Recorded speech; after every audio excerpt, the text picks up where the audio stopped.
النبي صلی اللہ علیہ وسلم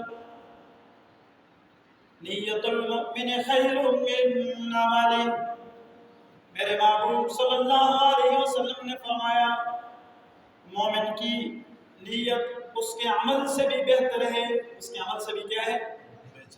وَأَيْضًا قَالَ النَّبِيُّ صلی اللہ علیہ وسلم انما الاعمال بالنیات، میرے محبوب صلی اللہ علیہ وسلم نے فرمایا سارے اعمال کا دار و مدار نیت پر ہے، سارے اعمال کا دار و مدار نیت پر۔ میں قرآن پڑھنا چاہ رہا ہوں تو کس کی رضا مقصود ہو؟ میرا رب راضی ہو جائے۔ میں علم کے حصول کے لیے مدرسے آیا ہوں، کون راضی ہو جائے؟ میرا رب راضی ہو جائے۔ میں تجارت کے لیے جا رہا ہوں، میری تجارت سے کون راضی ہو؟ رب راضی ہو۔ میں اگر کوئی معاملہ کر رہا ہوں کس کی رضا کے لیے کر رہا ہوں؟ اللہ کی رضا۔ تو ہر عمل میں انسان اپنی نیت کو دیکھے، ہر عمل میں انسان کس کو دیکھے؟ اپنی نیت کو دیکھے۔ میرے محبوب صلی اللہ علیہ وسلم نے وہ بنی اسرائیل کے 3 لوگوں کی کہانی سنائی، فرمایا سفر پہ جا رہے ہیں،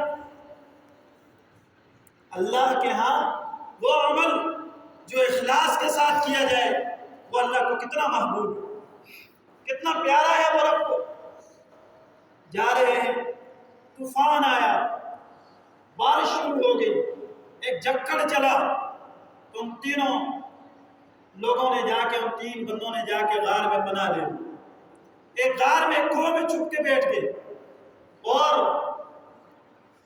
خدا کا کرنا کہ اس غار کے آگے ایک چٹان آئی اور وہ غار بند ہو، اس بارش کے ریلے سے ایک چٹان آئی، اس غار اس کھو کے منہ کے آگے، اور وہ غار کا منہ کیا ہو گیا؟ بڑی چٹان ہے، بڑا پہاڑ ہے۔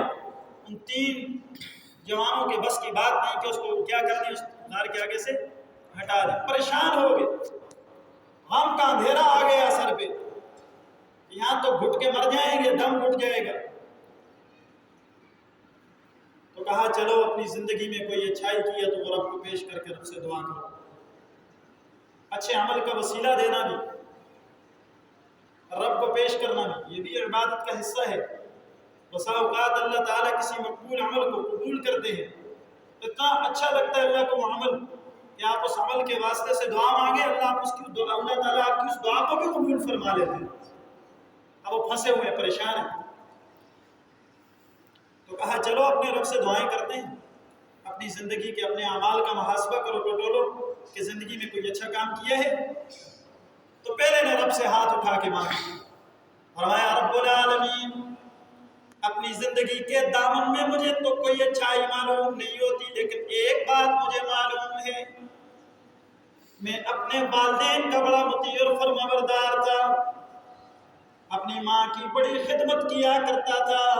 رب العالمین جب میں بکریاں چرا کے رات کو واپس آتا تو اپنے بیوی بچوں کے پاس بعد میں جاتا تھا، پہلے دودھ لے کے اپنی ماں کے قدموں میں حاضر ہوتا تھا۔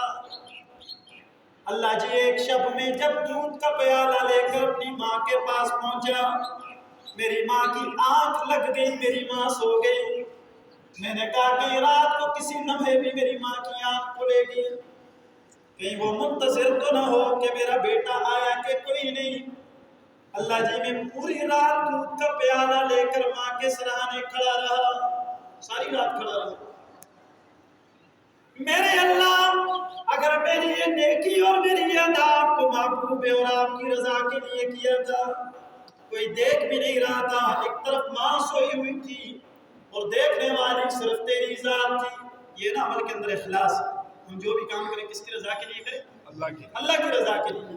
اللہ جی آپ کی ذات دیکھ رہی تھی، اگر آپ کو میرا وہ عمل محبوب ہے، اس غار کی، اس کھو کی بند ہوئی راہوں کو، اس چٹان کو ہماری راہ سے دور کر دیجئے۔ روایت میں آتا ہے میرے محبوب نے فرمایا اللہ نے اس چٹان کو تھوڑا سا کھسکا کے ہلا کے دور کر دیا، تھوڑی سی چٹان ہٹ گئی اس کو۔ اس نے دوسرے کو کہا تیرے پاس کچھ ہے تو تو بھی مانگنا، میرے پاس تو کچھ، مجھے ایک ہی عمل نظر آ رہا تھا، میں نے تو اپنے حصے کا مانگ لیا۔ وہ دوسرا نوجوان اس بند غار میں اپنے رب سے متوجہ ہو کے رب کی طرف متوجہ ہو کے مانگنے لگا، اللہ جی مجھے بھی اپنے دامن میں کوئی اچھائی معلوم نہیں ہوتی، ایک بات مجھے بھی یاد ہے، وہ اخلاص بری نیکی مجھے یاد ہے، اسی کا واسطہ دیتا ہوں۔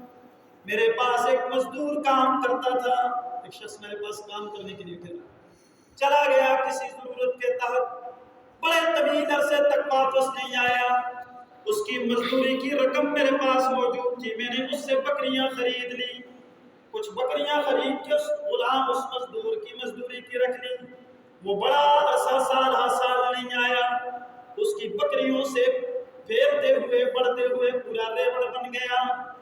اب بڑے طویل سال کے عرصے کے بعد وہ مزدور میرے پاس آیا، اس نے کہا کہ اگر آپ کو یاد ہو میں نے آپ کے یہاں مزدوری کی تھی، میری کچھ اجرت میری کچھ مزدوری باقی تھی، میرے اللہ جی آپ تو جانتے ہیں میری اس نیکی کو میں چاہتا تو اس کی مزدوری کی وہی رقم سے واپس دیتا، لیکن میرے ضمیر نے گوارا نہیں کیا، میں آپ کے خوف و خشیت سے ڈر رہا تھا کہ یہ جتنا بکریوں کا ریوڑ ہے یہ اسی کی مال و متاع مزدوری سے خریدا ہوا ہے، اللہ جی مجھ پہ کوئی جبر بھی نہیں کر رہا تھا، میں نے تیری رضا کے لیے وہ سارا ریوڑ اس غلام کے سپرد کر دیا تاکہ تو راضی ہو، اخلاص سے کیا ہوا عمل تھا، رب کی رضا کے لیے کیا ہوا عمل تھا۔ روایت میں آتا ہے میرے محبوب نے فرمایا چٹان اور بھی کھسک گئی، اس غار کے آگے سے وہ چٹان اور بھی کھسک گئی، وہ چٹان تھوڑا سا اس غار کا اور منہ کھل گیا، تھوڑا سا اس غار کا کیا ہوا جی اور منہ کھل گیا، چٹان اور کھسک گئی، آگے چلیے احباب پوری طرح وہ نکل نہیں سکتے تھے اس غار سے، اس کھو سے وہ پوری طرح نکل نہیں سکتے تھے۔ اب انہوں نے تیسرے نوجوان سے کہا تو بھی بتا، ہم نے تو اپنے عمل اللہ کو پیش کیے، دیکھ تھوڑا سا کام بن گیا، تیرے پاس کوئی نیکی ہے تو بھی بتا، مسئلہ حل ہو جائے۔ اس تیسرے نوجوان نے کہا میں بھی اپنے دامن میں ایک نیکی رکھتا ہوں، ایک اخلاص بری نیکی رکھتا ہوں، جوانی کا نشہ تھا، دولت کی ترنگ تھی، گرم گرم رگوں میں خون دوڑ رہا تھا، پوری طرح نفس جوانی کا نفس ہمارا مجھے پوری طرح خواہشات میں آمادہ کر رہا تھا، میرے پاس ایک مجبور خاتون آئی، ایک مجبور عورت آئی، اس نے مجھ سے سوال کیا کچھ دو،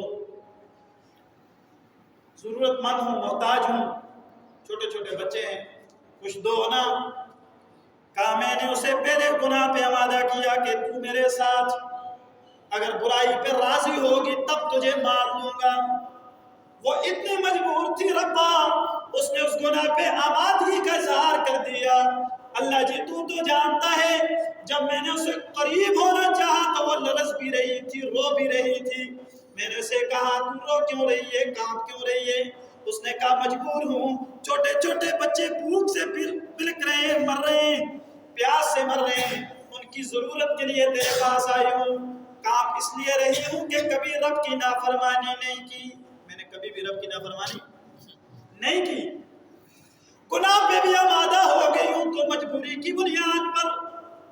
اس نوجوان نے کہا اللہ جی آپ تو جانتے بھی ہیں میرے اس عمل کو، میں نے اسے پیسے بھی دے دیے، اس کے سر پہ ہاتھ رکھا، شفقت کا برائی بھی نہیں کی، ربا اگر میں نے یہ گناہ تیری رضا کے لیے چھوڑا ہے تو اس غار کا منہ کھول دے۔ فرمایا اس کی دعا کا ختم ہونا کہ اللہ نے اس چٹان کو اس غار کے منہ کے آگے سے ہٹا دیا۔ تین نوجوان تھے، تین دعائیں تھیں، میرے عزیز نوجوان، میرے پیارے نوجوانوں، تمہیں بھی تین پیغام دے رہا ہوں، اس حدیث کی روح سے کتنے پیغام دے رہا ہوں؟ تین پیغام۔ پہلے بندے نے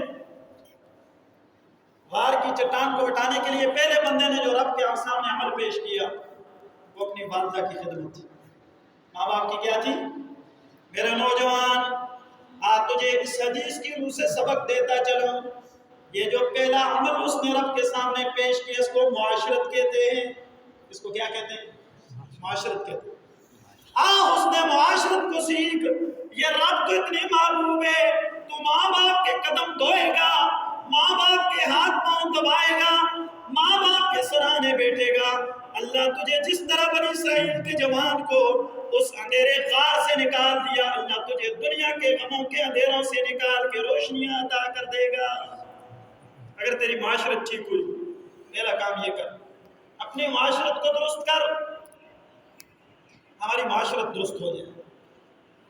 اور دوسرا عمل، اس نوجوان نے دوسرے جو پھنسے ہوئے شخص نے غار میں جو دعا مانگی وہ کیا تھی کہ مزدور کو مزدوری رب کی رضا کے لیے ساری واپس کر دی۔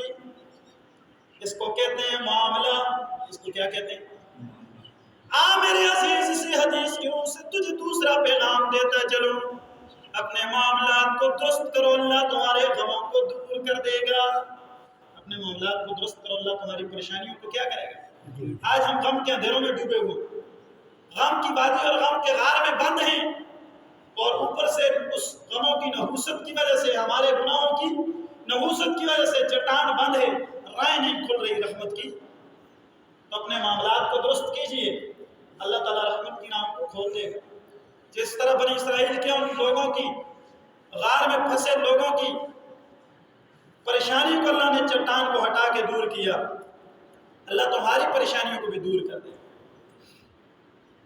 اور تیسری بات جو اس نوجوان نے مانگی، رب کے سامنے جو عمل پیش کیا وہ کیا تھا؟